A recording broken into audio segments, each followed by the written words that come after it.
When there's atheists, you know who to call. Sunday Apologetics. Reasoning with them is like talking to a wall. Sunday Apologetics. When the arguments need to be destroyed, common sense must be employed. 'Cause when they're trying to tell the BS to us all. Sunday Apologetics, go! 1, 2, 3, 4, go! Sunday Apologetics! Hello, everybody. You know, when I make these videos, there is a lot that I could choose to make them about. I could go down an apologetics route, which is generally what I do. I could also go down a political route, which is what I've been doing recently.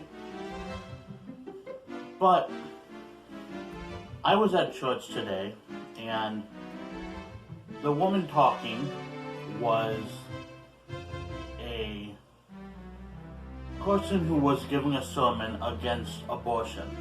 Now, yes, I know that this flies in contradiction with what many atheists think about the Bible having women be quiet in church, but then again, you're going to figure out reality does often contradict with what atheists think the Bible says.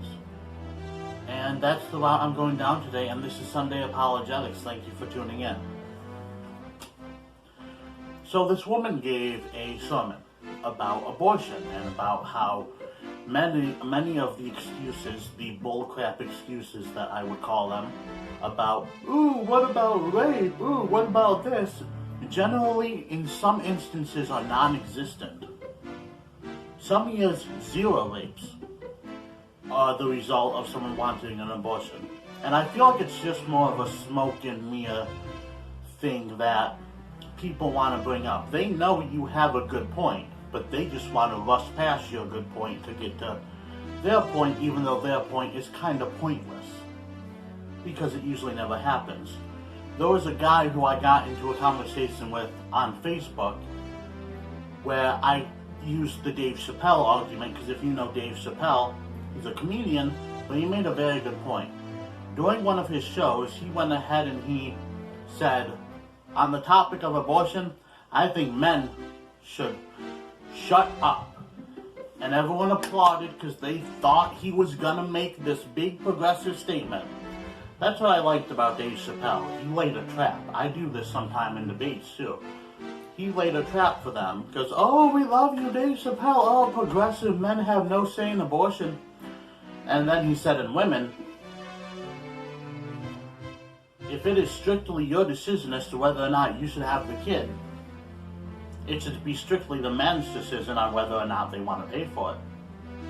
And everyone kind of just nervously chuckled like, uh-oh, he totally got us. But, you know, this person who I brought that up to, I said, why should men have to pay for a decision they had no say in? The person responded literally by saying, I agree with that. I also think, and I'm like, hold up, you agree with that?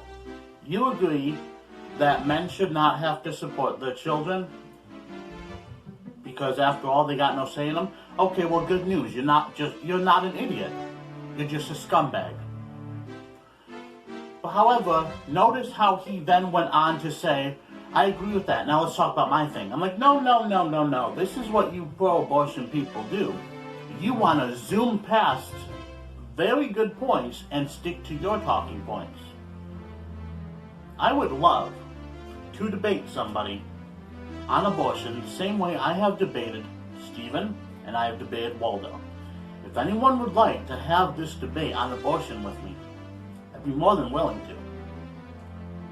Because all I have ever seen, my stance is formed that when it comes to abortion, it is completely illogical and you have to stick to nonsense in order to try and defend it. For example, it's not a baby, it's not an actual human being while it's still in the mother, is one that I have heard. I'm like, okay, so let me get this straight. What about partial birth abortions? When the mother partly gives birth, is the body that's out a human? Is the head that's still inside a human? This sounds completely nonsensical, yet this is what the logical conclusion of what you say on certain things are. all in all, pretty good sermon at my church. Pretty good. That's all I had to say on that. Also, what I wanted to say was to touch up a little bit on the probability thing that I brought up in past videos. Atheists who say, well, it's more probable that this or this happened, therefore I believe that over God. Now, I know you may feel like I'm backtracking here. I'm on things that I've been on. And trust me, how do you think I feel? You think I want to see the obnoxiously long comment that Robin Hood's going to leave under this video? No, but I do it for you. The problem with atheists using the probability argument is that it is an escape route. They never use it, because remember, in that video I said, and this was good, atheists generally always ask for evidence, which is good. However, when the evidence is overwhelming against them, they'll just say, well, here's how it naturally could have happened, and God is less likely than that natural thing, therefore that natural thing is what I'm going to go with. And they'll even use this if they don't have a natural way for it to happen. They have what I call atheist faith. Don't tell On Ra that. They have what I call atheist faith. They believe that one day we will find a way to explain it without God. And ultimately, when you are talking to an atheist that uses probability as an escape route to escape having to admit they're wrong, you're basically dealing with a lost cause. Because let me ask you this. Every atheist I have ever gotten the opportunity to ask this to, I've asked, if God revealed himself to you, would you suddenly believe in him? Now, if you are talking to an atheist that is going to use probability as an escape route, you need to ask them, if God revealed himself to you, if you walked outside and the sky split open and this beautiful Michelangelo-like angelic face looked down on you and said, atheist, I am God, look at my awesome might, and know that I am real.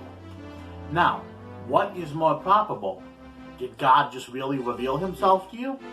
Or did you just hallucinate the whole thing? Based on many atheist standards, yeah, they just hallucinated the whole thing.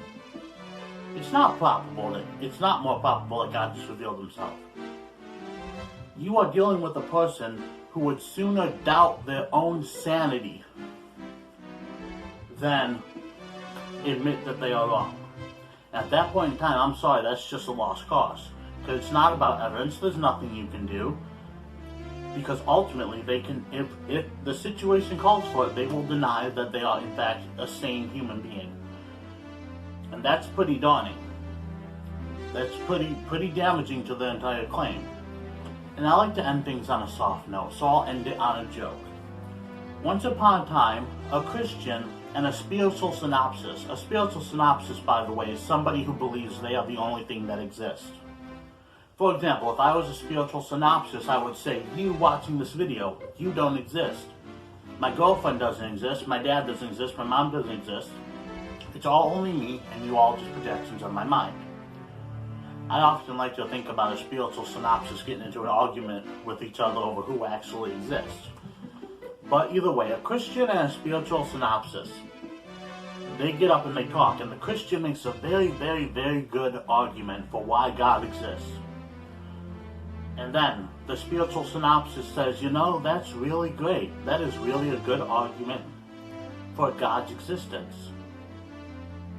I'm glad I thought of it. And that was the punchline, because of course, there's nothing you can say to a spiritual synopsis to get them to admit they're wrong, because whatever you say is just something that they dreamt up you saying. David Wood points this out. You know, David Wood, the philosopher. Yes, he points this out many times. You have a self-sealing ideology where you can't be wrong. A spiritual synopsis, whatever you say to try to convince them God's real, they just thought you said that.